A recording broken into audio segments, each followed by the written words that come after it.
নমস্কার, আমি স্মৃতিকণা। আপনাদের সকলকে স্মৃতির রান্নাবাটিতে স্বাগত জানাই। আজ আমি আপনাদের সামনে নিয়ে চলে এসেছি তোপসে ফ্রাইয়ের রেসিপি। চলুন দেখে নেওয়া যাক কিভাবে বানাচ্ছি।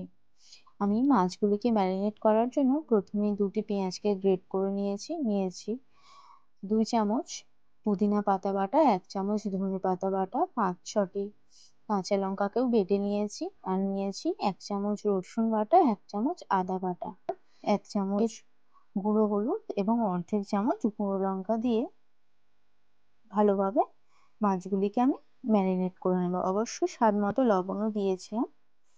ম্যারিনেট করে আমরা ঘন্টাখানেকের জন্য রেখে দেব। আপনাদের হাতে যদি না সময় থাকে তাহলে আপনারা সঙ্গে সঙ্গে করে নিতে পারেন। দেখতে পাচ্ছেন মাছগুলির সাইজ কিরকম, খুব ছোটও না আবার খুব বড়ও না, আপনারা আপনাদের পছন্দ মতো নিয়ে নিতে পারেন। এরপর আমরা একটি ব্যাটার বানিয়ে নেব। এর জন্য 1 কাপ বেসন নিয়েছি এর মধ্যে অর্ধেক চামচ হলুদ গুঁড়ো বা 1 চামচ হলুদ গুঁড়ো, স্বাদ মতো লবণ আর 2 চামচ কর্নফ্লাওয়ার দিয়ে বেসনটিকে আমরা মাখিয়ে রেখেছিলাম।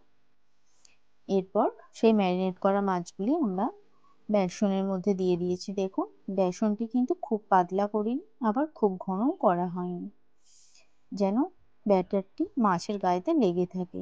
এরপর সুন্দরভাবে তা মাখিয়ে নিয়ে আমরা কড়াইতে তেল গরম করে নিয়েছি।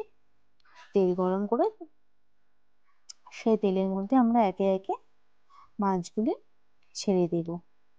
ব্যাটারটি সুন্দরভাবে যেন মাছের গায়েতে লেগে থাকে। আমরা কর্নফ্লাওয়ারটি এখানে ব্যবহার করেছি যাতে একটু ক্রাঞ্চি ভাব থাকে এই তোপসে ফ্রাইটির মধ্যে, যেমন আমরা অনুষ্ঠান বাড়িতে খেয়ে থাকি। দেখতে পাচ্ছেন কেমন লাল লাল করে ভাজা হয়ে গিয়েছে। দেখুন আপনারা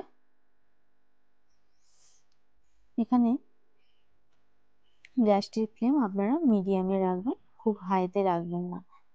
হাইতে রাখলে অনেক সময় এটি তাড়াতাড়ি জ্বলে যাওয়ার সম্ভাবনা থাকে।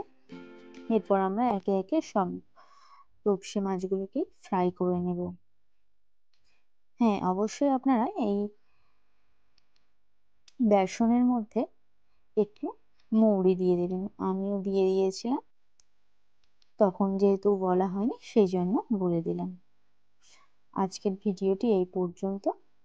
আপনাদের ভালো লাগলে অবশ্যই লাইক, কমেন্ট, শেয়ার, সাবস্ক্রাইব করে পাশে থাকবেন।